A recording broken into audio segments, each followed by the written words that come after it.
Ada satu bab namanya syarat masyrut. Biasa dengar? Tak biasa? Syarat masyrut. Macam bahasa kita juga. Ada syarat, ada masyrut. Syarat, syarat. Masyrut maknanya yang disyaratkan.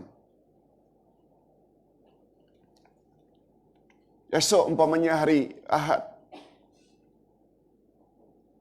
jam 8 kita tengok ada kanak-kanak main di halaman rumah kita. Lalu kita panggil. Nak, sini nak. Ini duit RM5. Tolong ke kedai runcit yang jual paper. Tolong belikan paper. Kita tahu harganya RM4.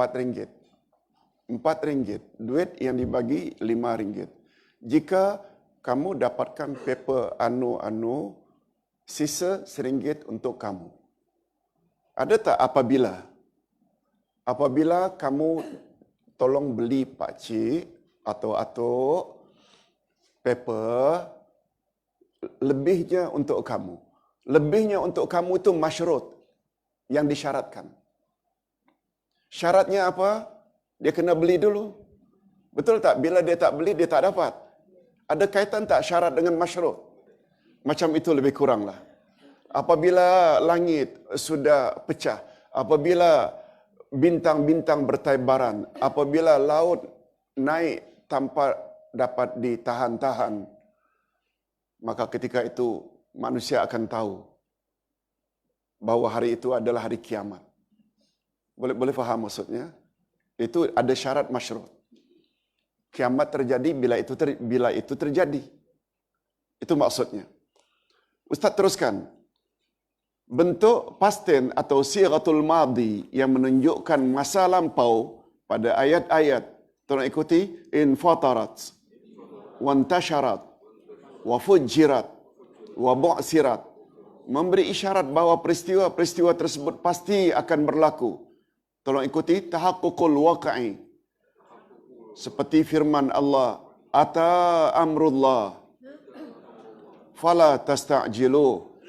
Telah pasti datangnya ketetapan Allah, yakni hari kiamat, maka janganlah kamu minta agar disegerakan datangnya. An-Nahl ayat 1. Perkataan ata walaupun bentuknya kata kerja past tense, fi'il madhi, menyatakan masa lampau, tetapi di sini dengan maksud akan datang dan kedatangannya adalah pasti, sedangkan perkataan amrullah, ketetapan Allah dalam ayat di atas adalah hari kiamat. Ustaz buat contoh baik. Contoh lain. Bahasa Arab dengan bahasa Inggeris dekat tak? Lebih dekat daripada Arab Melayu. Antara lain, kalau Inggeris ada past tense, ada present tense, Arab ada tak madhi, mudhari'? Yes, itu bahasa yang kita sudah faham semua. Cuma apabila dalam ilmu tafsir, perkara itu akan berlaku, tapi Allah gunakan telah berlaku.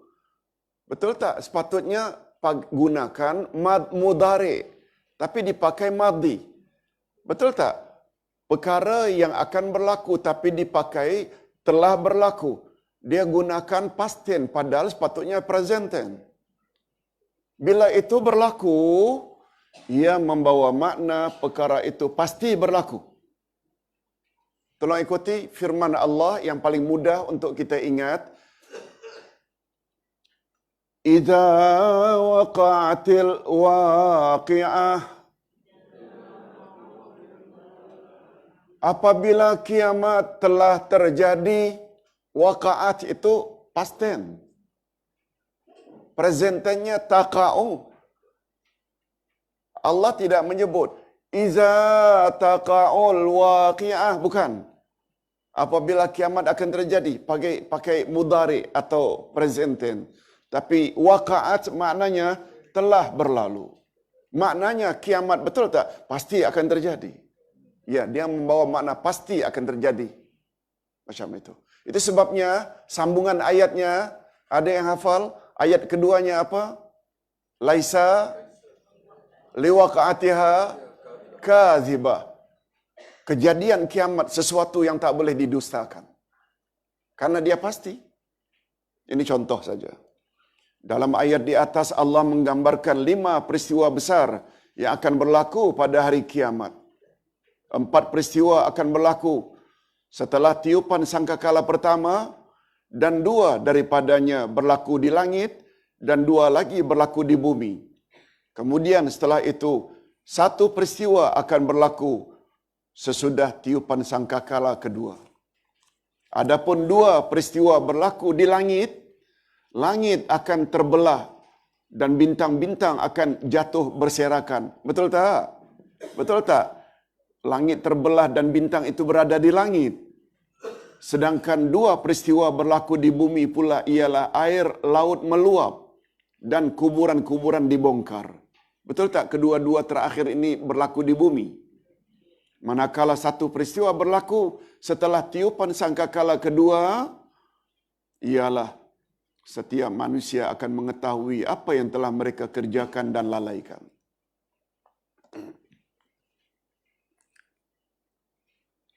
Setengah ulama berpendapat 5 ayat pertama ini bagus kalau orang susah melahirkan anak.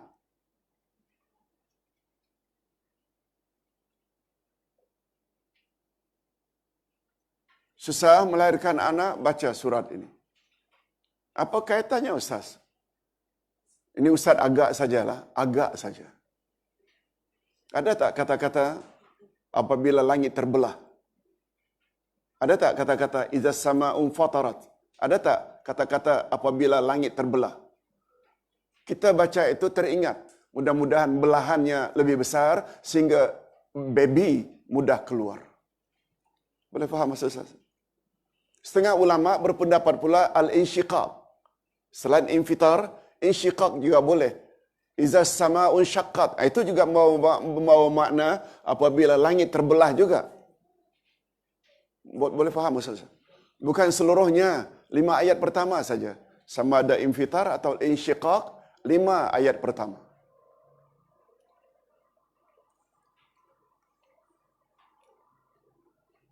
Bagi ibu-ibu yang hadir tak ada harapan lagi akan melahirkan anak, ajarlah anak-anak kita yang masih muda yang ada harapan, insya-Allah. Tolong ikuti ayat berikutnya. Ya ayyuhal insanu ma gharraka bi rabbikal karim.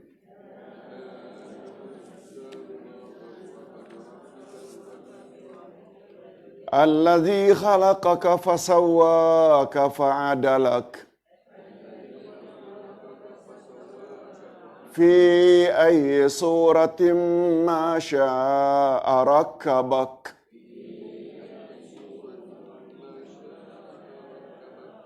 Hai manusia, apakah yang telah memperdayakan kamu berbuat durhaka terhadap Tuhanmu yang Maha Pemurah, yang telah menciptakan kamu lalu menyempurnakan kejadianmu dan menjadikan susunan tubuhmu seimbang dalam bentuk apa saja yang Dia kehendaki. Dia menyusun tubuhmu. Okey. Tafsirannya, menurut Imam Ibnu Katsir, ayat di atas mengandungi amaran keras yang dalam bahasa tafsirnya dipanggil, tolong ulang, tahdid, yaitu ancaman atau amaran keras dari Allah kepada umat manusia.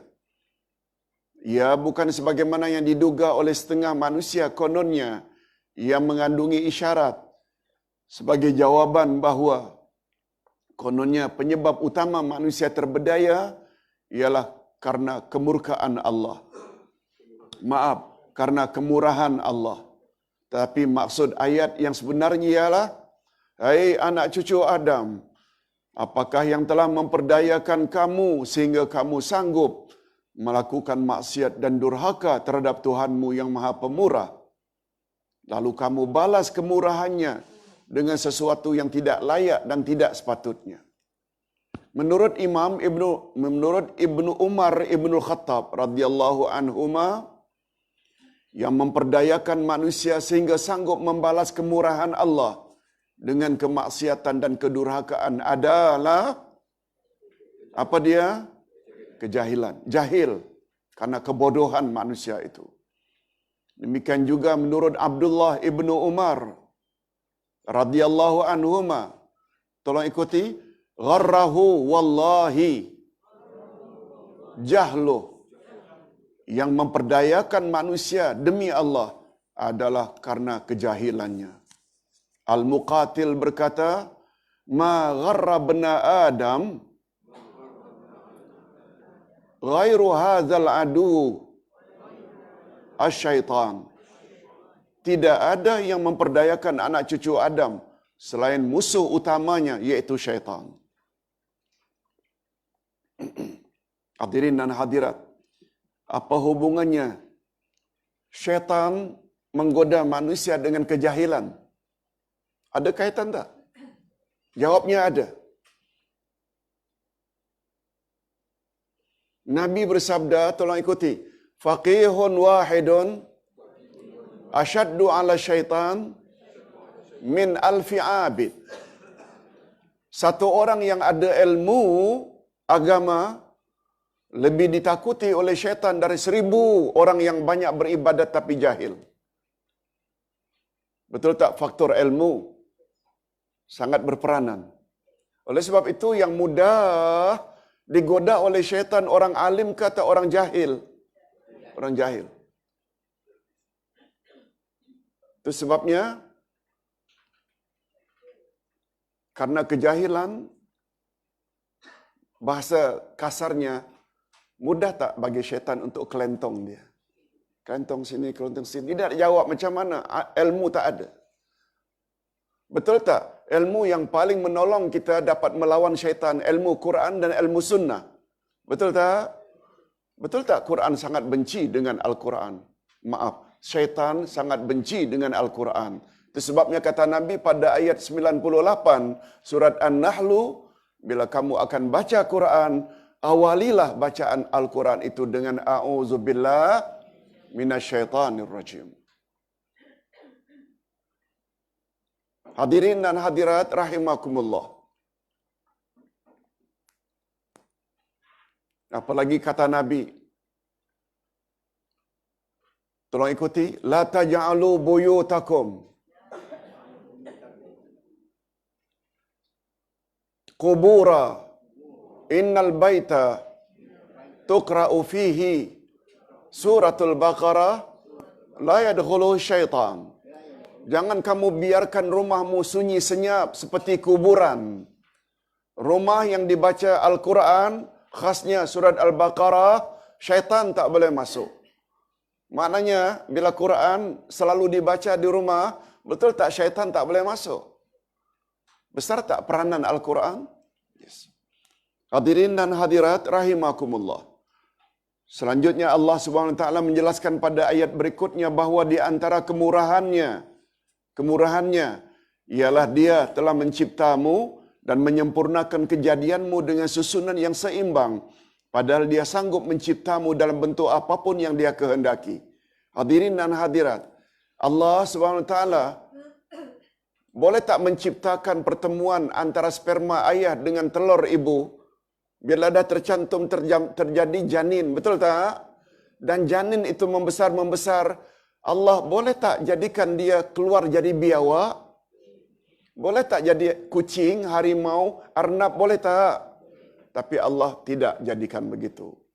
Tapi Allah jadikan juga insan sempurna pula macam kita. Padahal Allah boleh tak bila tidak jadikan pertemuan mani ayah dan ibu itu bukan insan, boleh tak? Boleh saja. Boleh saja. Kalau Allah berkehendak, itu maksudnya.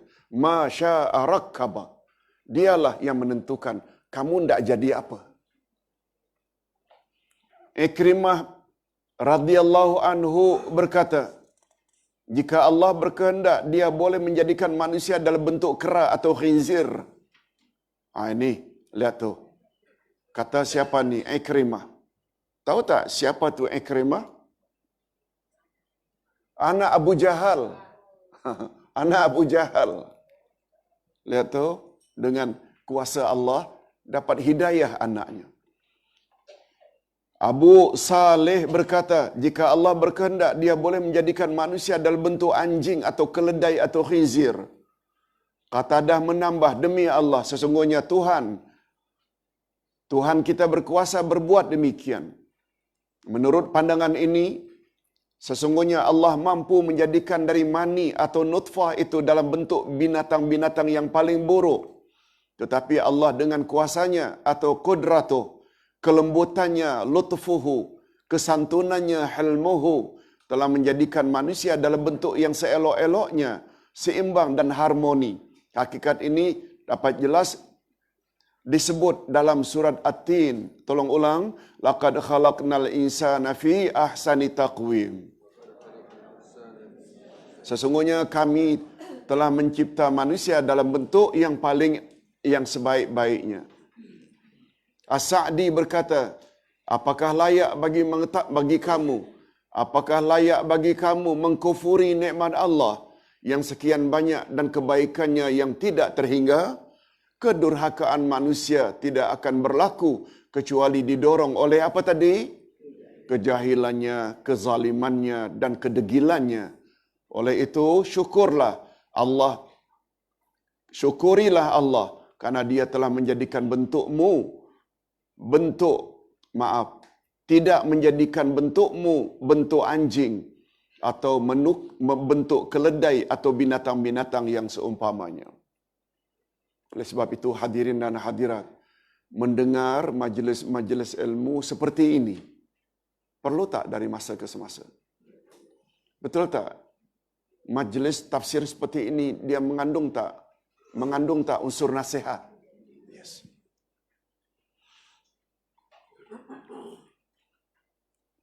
Coba dengar apa kata Imam Ahmad Ibnu Hanbal. Hajatun nasi ilal akli wa syurbi marratani au salasa marrat fil yaum, walakin hajatul insani ilal ilmi mithlu adadil anfus. Manusia berhajat kepada makan dan minum cukup 2 atau 3 kali dalam sehari. Breakfast, lunch, dinner. Tapi keperluan manusia kepada ilmu sebanyak turun naiknya nafas. Nampak tak? Ilmu sangat mustahak. Itu sebabnya kata Nabi dalam hadis, walaupun tidak sahih, kata ulama hadis, dhaif, tapi maknanya betul. Tolong ikuti. Man arada dunya fa'arahi bil ilmi wa man arada al akhirah fa'alaihi bil ilmi wa man aradahuma fa'alaihi bil ilmi. Barang siapa yang ingin berjaya di dunia, hendaklah dengan ilmu.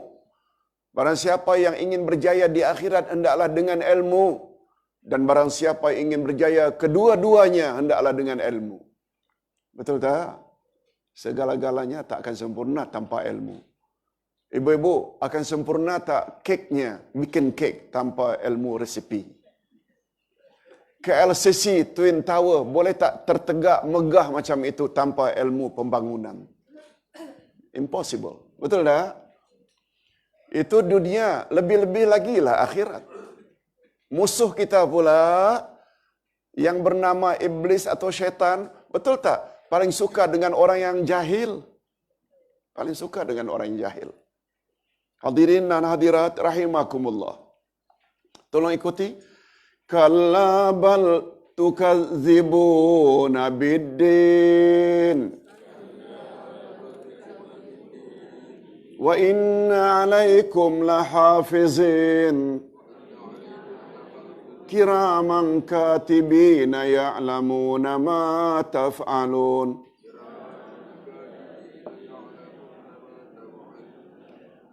Bukan hanya durhaka saja, bahkan kamu mendustakan hari pembalasan.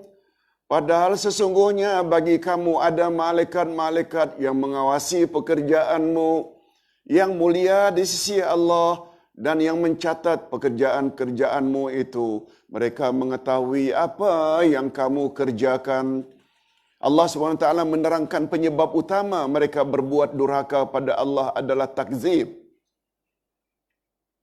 Adalah pendustaan. Apa makna takzib? Pendustaan. Betul tak? Lawan takzib, pendustaan adalah kebenaran tadi. Dan terdapat di dalam hati mereka terhadap janji Allah. Pendustaan terhadap janji Allah. Al-Ma'ad. Balasan Allah, Al-Jaza dan Hisab. Oleh itu Allah berfirman, bukan hanya durhaka saja, bahkan kamu mendustakan hari pembalasan.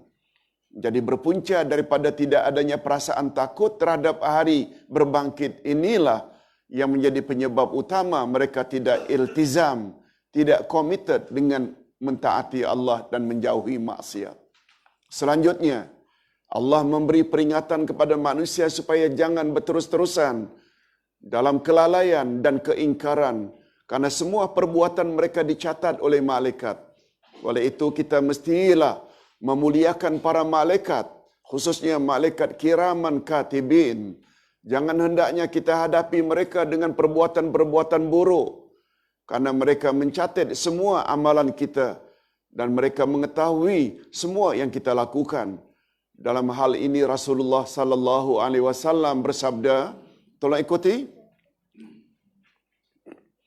Akrimul kiramal katibin alladzina la yafruqunakum illa inda ihdal halatain al-jinabah wal ghaid fa idza igtasala ahadukum falyastatir bijirmi haitin aw bi ba'irihi aw liyasturahu akhuhu.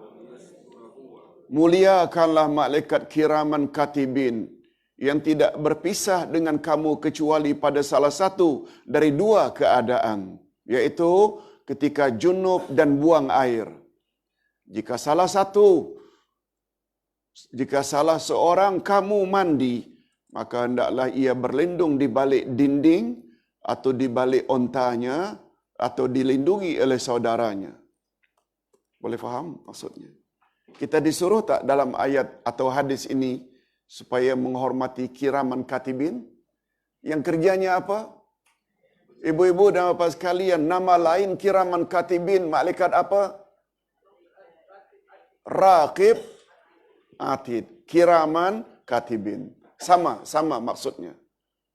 Pencatat amal baik dan amal buruk, kecuali malaikat tersebut tidak bersama kita dalam dua keadaan. Pertama, jinabah, junub, maknanya sedang bergaul suami isteri. Jima, maaf cakap. Malaikat tak bersama.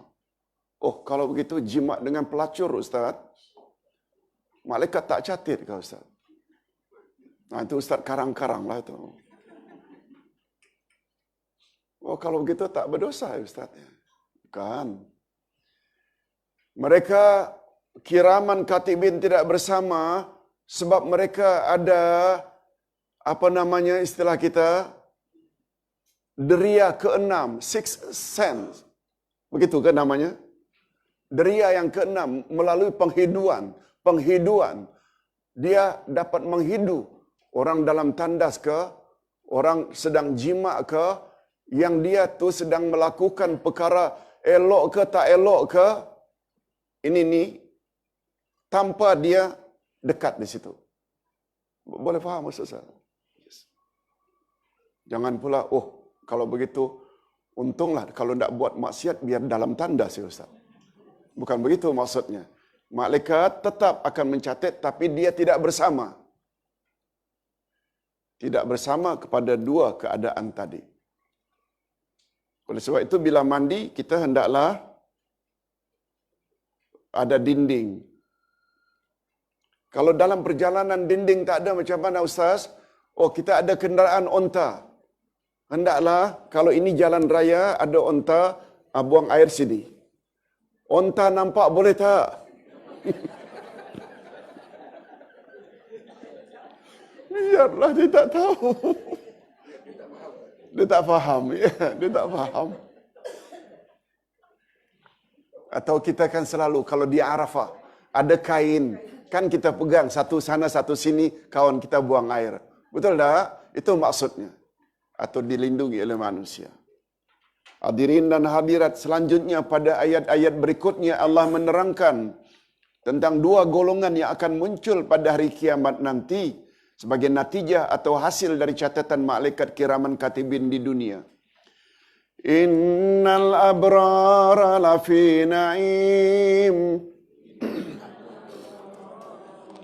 wa innal fujjara lafi jahim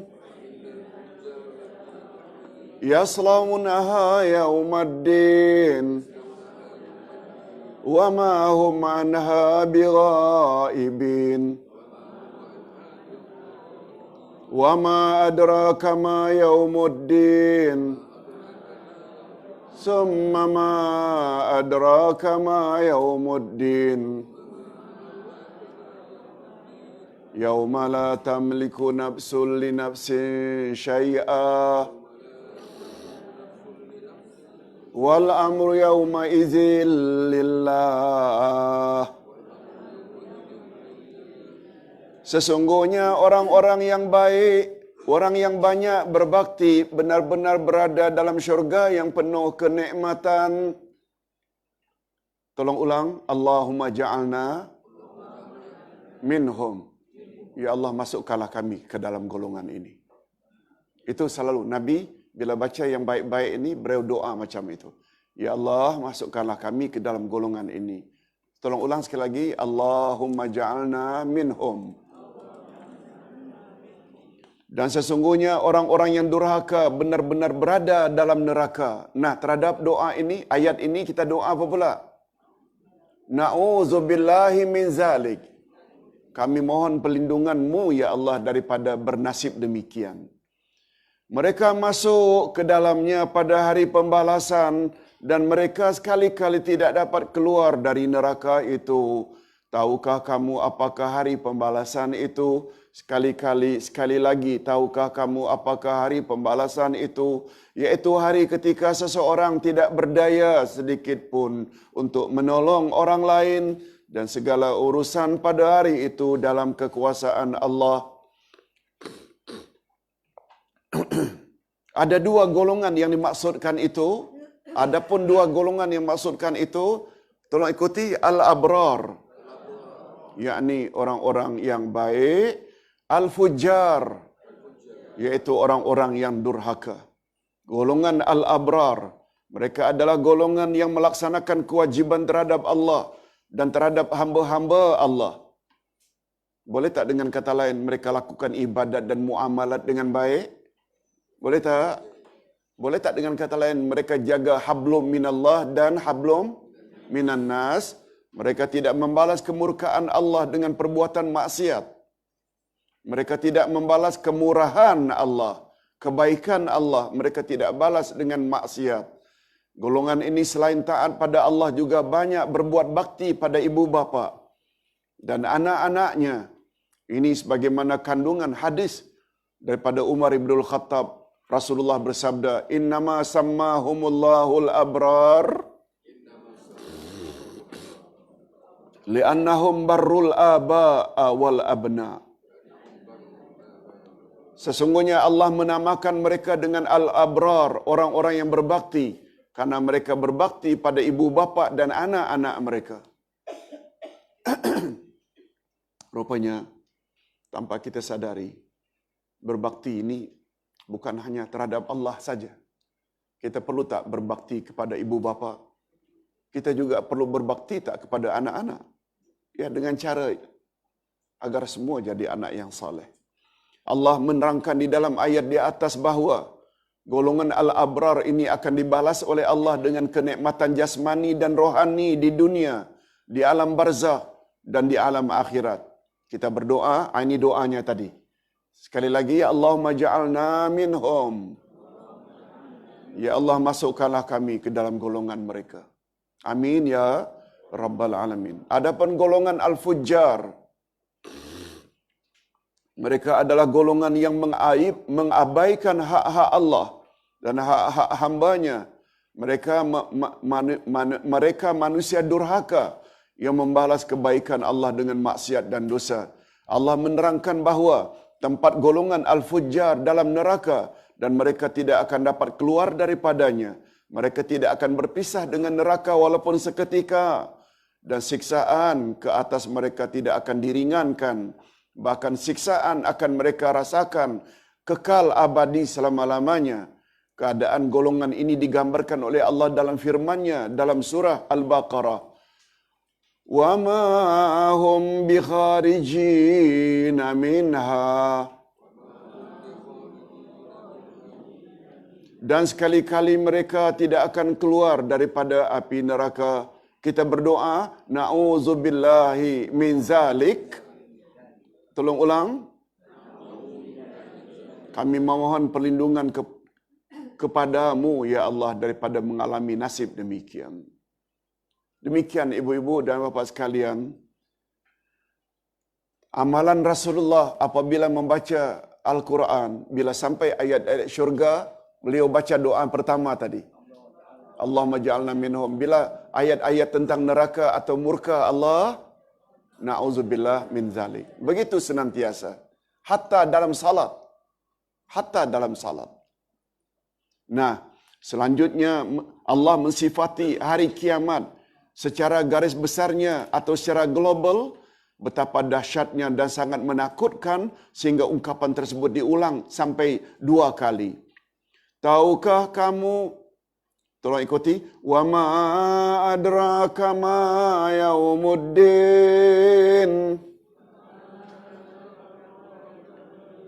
Wa ma adraka ma yaumuddin.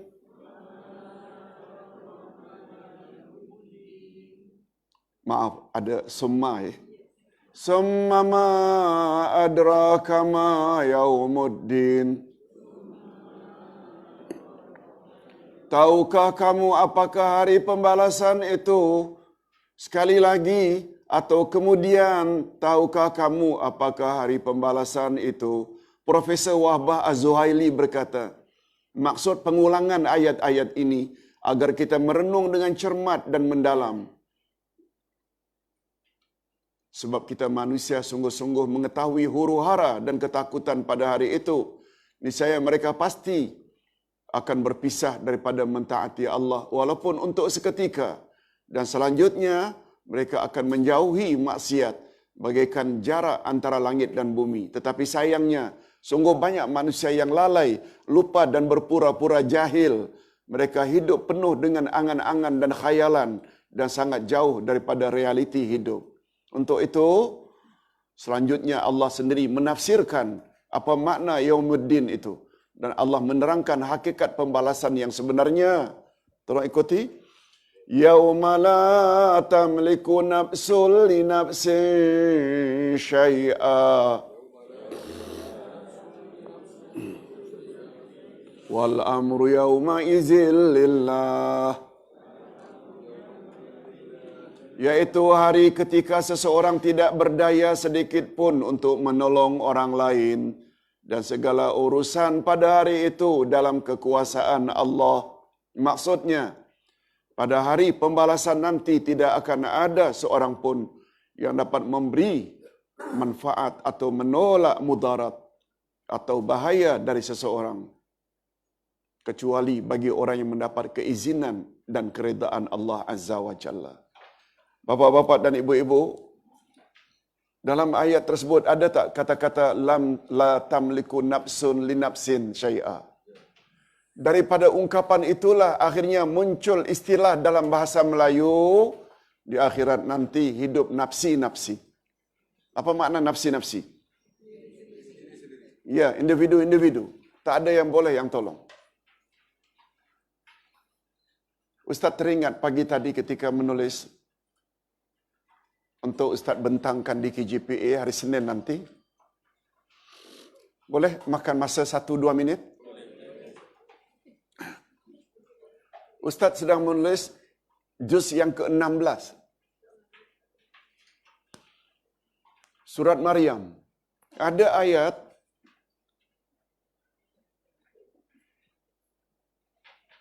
bahawa setiap manusia akan melalui neraka.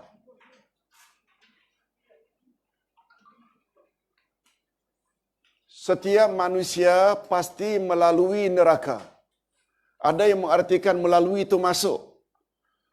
Ada yang mengartikan berada di dekat neraka. Dan pendapat yang lebih kuat dengan makna melintasi. Dengan makna apa?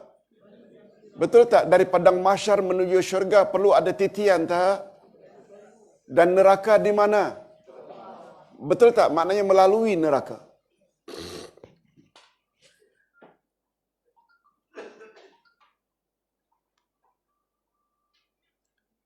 Dalam kitab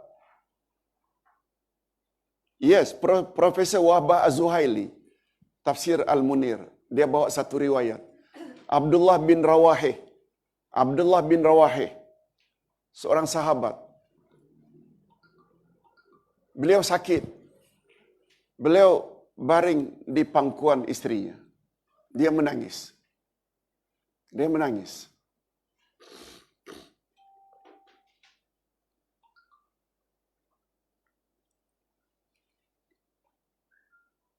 Lalu istrinya juga menangis.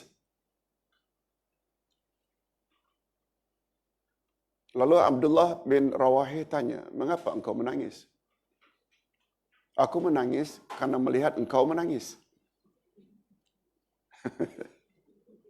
Ustaz cerita ni pada isteri Ustaz. Biar kita sama-sama tahu riwayat ini. "Mengapa engkau menangis?" Kata istrinya, "Aku menangis karena melihat engkau menangis." Lalu istrinya tanya, "Mengapa engkau menangis?" Istrinya pula bertanya, "Mengapa engkau menangis?" Yang membuat aku akhirnya menangis karena melihat engkau menangis. "Mengapa engkau menangis?"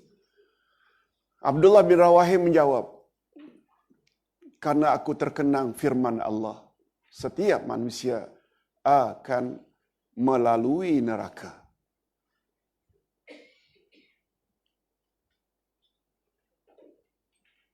Wala adri, aku tak tahu. Anji minha amla. Boleh faham? Setiap manusia akan melalui neraka. Termasuk tak dia dan isteri akan melalui neraka? Sedangkan ketika melalui, aku tidak pasti aku akan dapat melintasi atau tidak, atau terjatuh. Itu yang membuat aku menangis. Boleh faham maksud? Itu maksudnya kata Ibnu Umar tadi, atau kata Rasulullah, siapa yang ingin melihat hari kiamat, macam dia menyaksikan dengan mata kepalanya sendiri, bacalah 3 surah itu. Bukan sekadar baca tentu saja. Betul tak? Dengan makna renung maknanya. Jadi ringkasnya, betul tak semua kita akan melintasi neraka. Ayat berikutnya, ini yang membuat kita tertunggu-tunggu. Apa dia Ustaz? Ayat berikutnya Allah kata, "Hanya orang yang bertakwa saja yang aku akan selamatkan mereka ketika meniti titian tersebut." Maknanya, untuk terlepas dari api neraka, perlu tak jadi insan yang bertakwa? Setuju tak kalau Ustaz kata atau tanya yang terakhir ini, impossible jadi orang yang bertakwa bila Quran tidak dijadikan pedoman?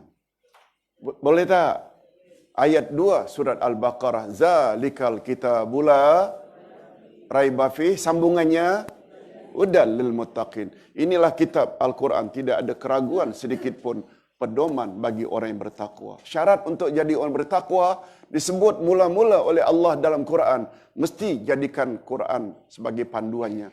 Sekali lagi ingat tak, kewajiban kita terhadap Quran ada berapa? 5. Bukan 2. Bukan hanya kedar iman dan baca, bukan. 5. Iman pada Quran. Kedua, tilawatuhu, membaca. Al-fahmu bihi, Perlu tak subjek tadabbur atau tafsir? Baru al-amalu bihi, baru tablighuhu ilal akharin. Sekian dulu. Assalamualaikum warahmatullahi wabarakatuh. Ustaz tanya satu soalan dulu sebelum tutup. Okey, ada satu soalan. Tadi Ustaz ada sebut malaikat tak masuk tandas kerana ada orang buang air lah. Ya. Bagaimana ke orang yang bela anjing dalam rumah Ustaz? Adakah sama? Okey, bagus pertanyaannya. Bagaimana Ustaz dengan orang yang bela anjing dalam rumahnya? Riwayat Rasulullah sallallahu alaihi wasallam dijanjikan akan didatangi oleh malaikat. Malaikat Jibril. Nabi Muhammad sallallahu alaihi wasallam boleh tak didatangi oleh malaikat Jibril untuk membawa wahyu? Boleh atau tidak? Boleh. Itu pembeza kita dengan Nabi. Berdasarkan ayat 110 surat Al-Kahfi. Innama ana basyarum mislukum yuha ilayya. Aku adalah manusia biasa seperti kamu, cuma bezanya aku dengan kamu, aku diturunkan wahyu. Ringkasnya, begitu dimaklumkan malaikat Jibril akan datang, Nabi pun menunggu di rumah Aisyah. Lama menunggu, malaikat tak kunjung datang. Tiba-tiba di bawah kursi Nabi duduk, keluar anak anjing. Maknanya anak anjing itu ada di dalam rumah Aisyah. Keluar anak anjing. Kata Nabi, subhanallah. Begitu keluar anak anjing, malaikat datang. Boleh faham jalan ceritanya? Anjing keluar, malaikat datang. Nabi mula komplain. Ya Jibril, mengapa engkau ta'akharta? Mengapa engkau lambat sebegini? Jibril jawab, anjing yang menghalang aku masuk rumahmu. Boleh faham saya? Tidak beritahu, malaikat juga tak masuk. Ini bukan kiraman katibin ya. Ini malaikat Jibril tak masuk.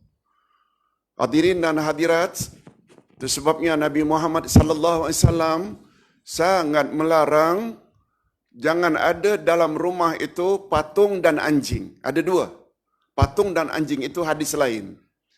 Jangan ada patung-patung di rumah kita, juga anjing. Dia boleh mengakibatkan malaikat tidak masuk. Begitu penjelasan Ustaz. Terima kasih. Subhanakallahumma wa bihamdika asyhadu an la ilaha illa anta astaghfiruka wa atubu ilaik. Assalamualaikum warahmatullahi wabarakatuh. Terima kasih Ustaz. Assalamualaikum warahmatullahi wabarakatuh. Para jemaah rahmati Allah, insya-Allah jumpa Ustaz hari Sabtu depan ya. Sabtu depan ni saya dah bincang dengan Ustaz tadi akan buat dua subjek juga. Yang pertama pengukuhan akidah dan yang kedua pun juzuk amak juga, sambung ya. Juzuk amak.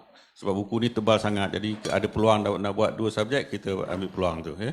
Jadi hari Sabtu depan kita buat dua subjek. Soal Ustaz Zazan tak ada. Jadi akan bermula awal sikit 9.45 ya, minggu depan. Dan esok kelas Ustaz Kariman bermula 9.30 pagi. Ya, insya-Allah besok ada roti canai besok. Dan yang menaja hari ini saya ucapkan banyak terima kasih ya kepada 3 orang muslimah yang menaja nasi lemak ni. Alhamdulillah dah habis. Malik bagi tahu saya dah habis ya nasi lemak tu. Kemudian kebetulan pagi tadi Ustaz Basri dan juga Ustaz Abdul Hasin menyentuh perkara yang sama, iaitu tentang zikir selepas solat ya. Jadi nak bagi tahu para jemaah bahawa buku wirid, buku zikir ada di sini. Ustaz tu yang tulis ya. Jadi boleh beli di sini, kita ada banyak stok ya. Jadi di situ ada jawapannya bahawa apa zikir-zikir atau wirid yang dibaca selepas solat fardu ya. Begitu juga ada soalan tadi ditanya tentang solat sunat hajat ya. Jadi dalam solat hajat ada dalam buku Ustaz juga, dalam himpunan solat-solat sunat ya. Jadi siapa yang belum ada buku tu boleh beli daripada sini insya-Allah ya. Itu saja pengumuman saya hari ini. Sekian. Assalamualaikum warahmatullahi wabarakatuh.